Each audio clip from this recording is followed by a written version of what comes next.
Hello, welcome back to my channel, everyone. Hello. So I am Terrell PA, your motivational success and writing coach.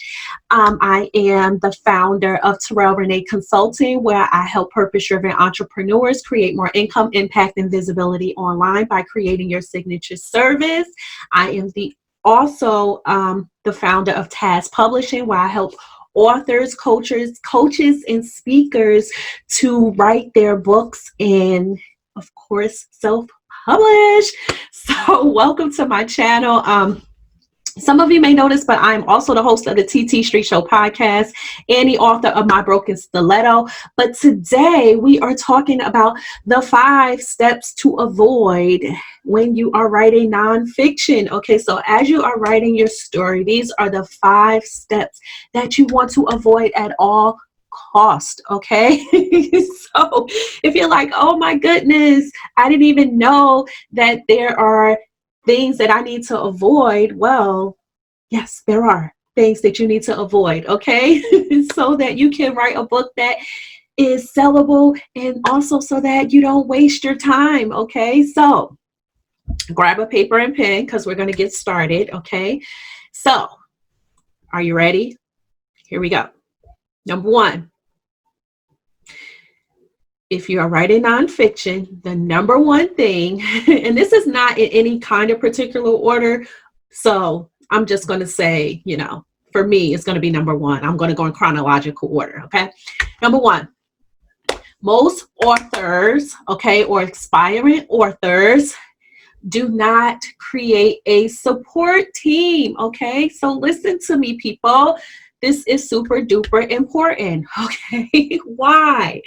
Because you're going to need help as you are writing your book. Now, there's a lot of theories out there that you can do it on your own, and you can do it on your own up to a certain point, okay? But if you want to write a book that is sellable, if you want to write a book that is going to open the door and really build a business around it, you're going to need support in various areas, okay? So support starts in your inner circle, okay?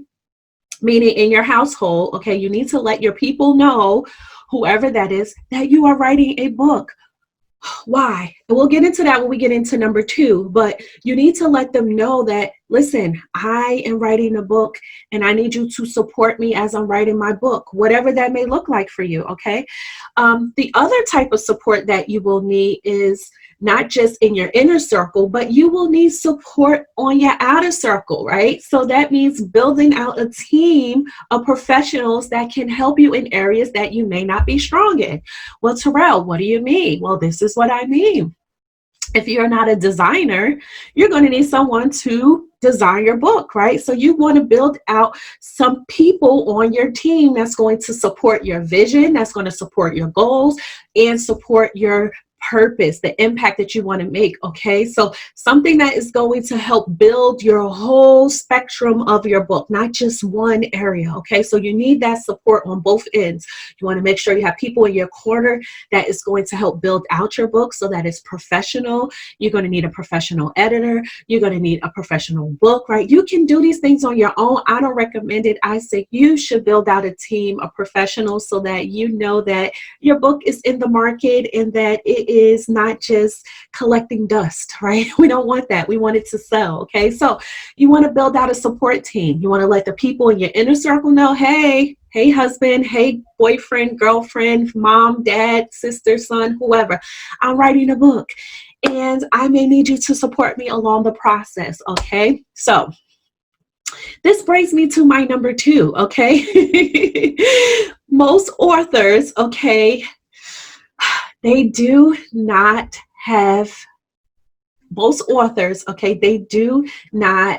carve out enough time to write their books. Okay, so number 2 is that you may or may have not created a time block schedule to write. Okay, it's important that not only you build out a support team, but also that you create a time block schedule. Okay, when I was writing my book, I was still working my corporate job as an insurance broker, okay, and my time was very my schedule was very demanding. I also had a toddler at the time who was 2, and I have a family, so I had to really be strategic with my time, okay? And this meant that I had to wake up early in the morning before I went to work, which means some days I woke up at 4:30 a.m. to write my book. Some days I went to bed really late, okay? And then I went to work, or then I went to bed, right? It really depends on your time blocking schedule, right? However, even though I had a toddler at the time, I have a husband, I had to enlist help. Okay. So that support system is very important. You want to make sure that you tell the people in your inner circle, hey, I'm writing a book and I may need you to help me out during these times so that I can focus. Why? So that you can spend your time writing. Okay. You need to spend your time writing so that you can develop your book, okay? And so in order to build out that writing muscle, you're going to have to get yourself in the seat, right? Get your butt in the seat so that you can write, okay? In order to do that, you have to set yourself up for success, which means that you have to enlist help, whether that's your inner circle, whether that is hiring out someone for a couple of hours. If you have children and you're like, I just need a little bit of time to myself, you may have to send your children to maybe a daycare or to a family member, but let them know what's going on, right? So that you can have that support and people can back you, okay? Number 3, what I see is that one of the mistakes that you want to avoid is that most aspiring authors, okay, they do not have a plan after their book is written, okay? So what am I talking about?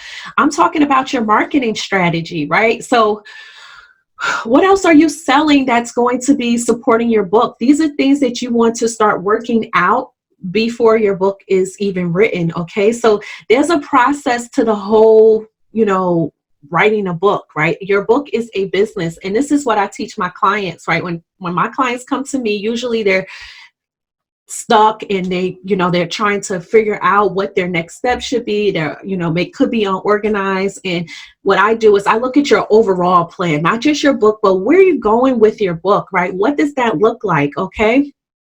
What is the plan of your book? Okay. Are you going to have any services from your book? Are you going to be doing any coaching? Are you going to be doing consulting? Do you already have a program? Are you already now a coach now that you are trying to leverage your expertise? Okay. Are you going to be getting speaking engagements, right? And do you need help with this? Okay. So this is exactly what I help my clients do. Not only do we build a manuscript that is sellable and we get it all packaged up and professional, but we also take it a little bit further and decide, what is your marketing strategy going to be after your book is written? Okay. This brings me to my number 4, okay? The next thing that you want to avoid at all costs is waiting until the book is done to start selling your book, okay? There's no reason why you should not be getting sales while you're still in the editing phase, okay? And so a lot of times, authors don't know the whole process. What I see is that they get bits and pieces, and what I can tell you is that if you don't know the whole process, definitely watch my other videos, because in the last video that I just recorded not too long ago, it lays out, how to get access to the publishing roadmap, okay?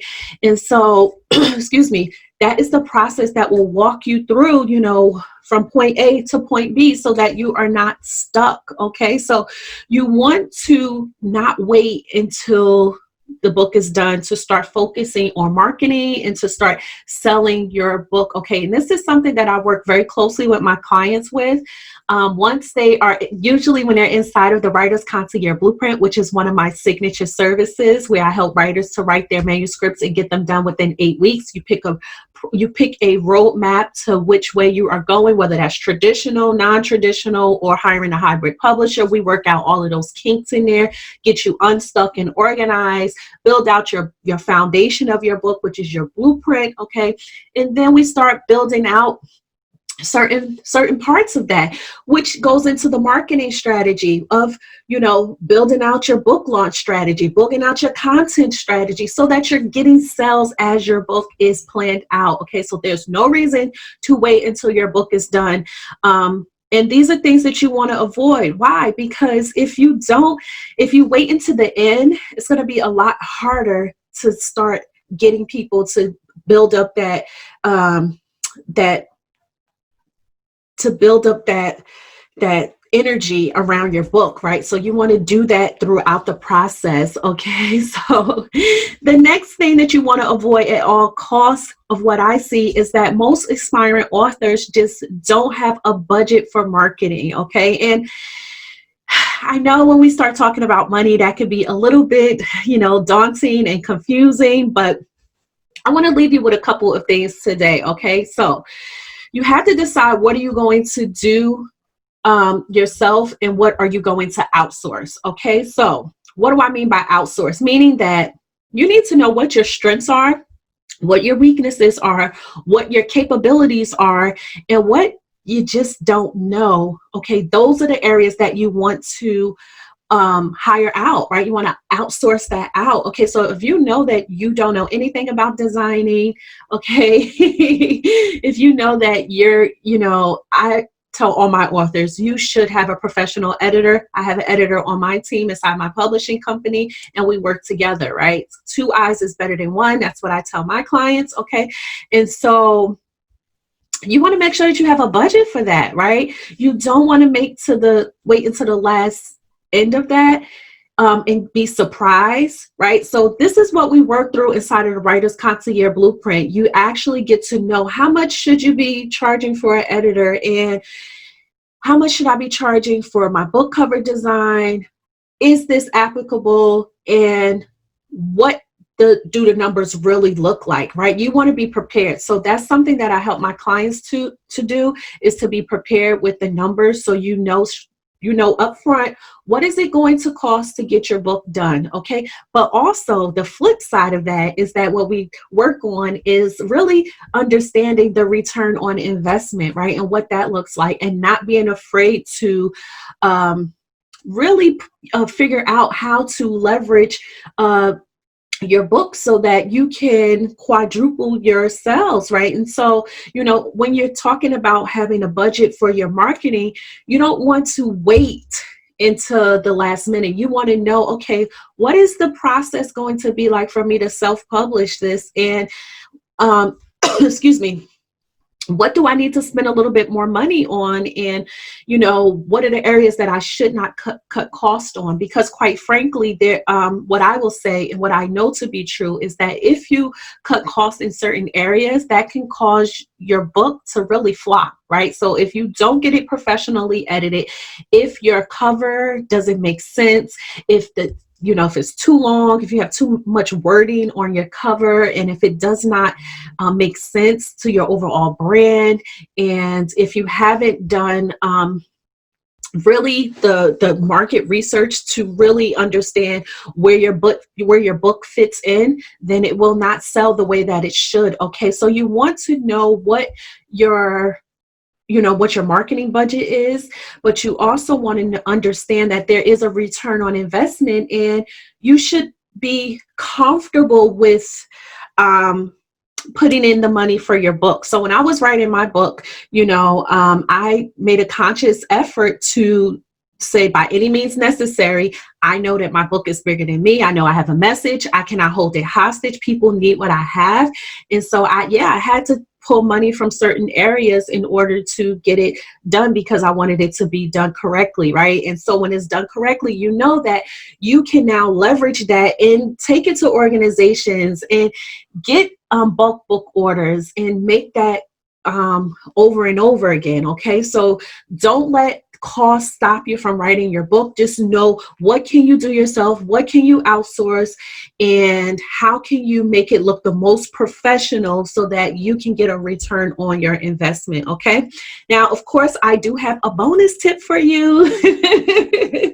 So number 6, okay, and this is kind of like what we've been talking about all along, but what I see is that a lot of authors, and what you want to avoid from at all costs is that they simply do not set themselves up for success, excuse me, from the start. So most authors do not set themselves up for success from the start, okay? And how do you do that? You do that by writing a book that is sellable, okay? Meaning that it has to be edited correctly. You need to have a strong foundation, a blueprint. This is what I create with my authors, right? That's where we start. We start with the marketing research, making sure that your book is in alignment with your purpose of who you are, okay? Then you need a great cover, okay? I cannot stress how important it is to have a great cover, not just the aesthetics of it, meaning just the photo ops, but also the wording has to make sense. Okay, why? Because if you plan on getting any kind of press, if you want to leverage, right, you want to be able to talk to the media, and it has to make sense. Okay, so you want to make sure you have a great cover.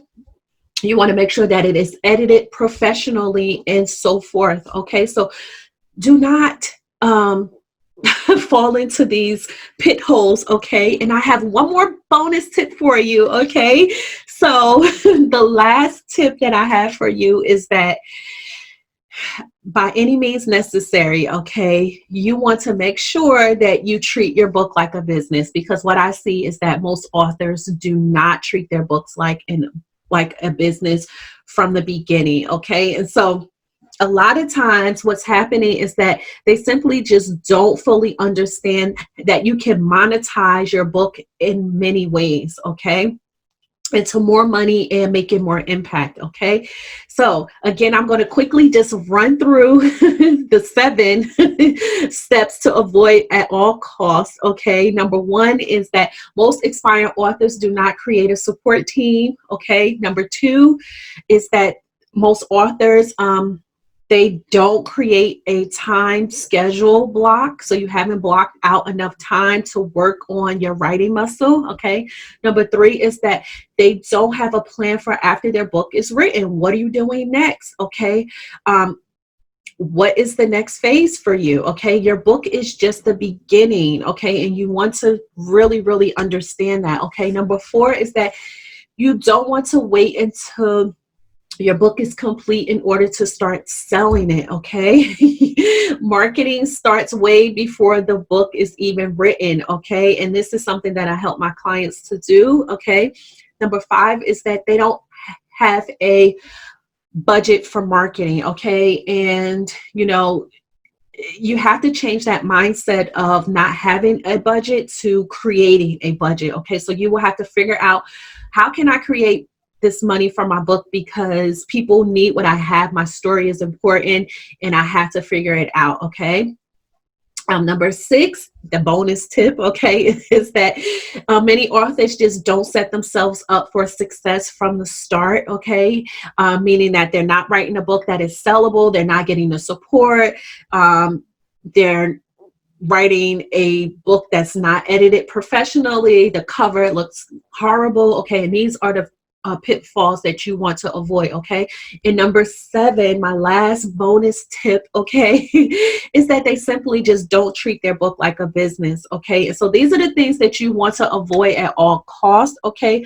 Of course, if you would like to take this further, I do have a free training on how to write your book within 8 weeks or less, and I will put that training in the description box, okay? And of course, if you would like to expedite this and really get some support, you can always book a call with me. That link will also be in the description box. And yeah, I hope you have enjoyed this this video. If you have, please click the like button and subscribe button, and let me know in the description, in the comment section, what are you struggling with your book, and I would be delighted to answer some questions for you. So drop your questions in the comment section and I will circle back and answer the questions. So that is it. I hope you have enjoyed this video. Don't forget to hit that like button and that subscribe button, and I will see you all in the next video. Thank you for watching, and I will see you soon. Bye.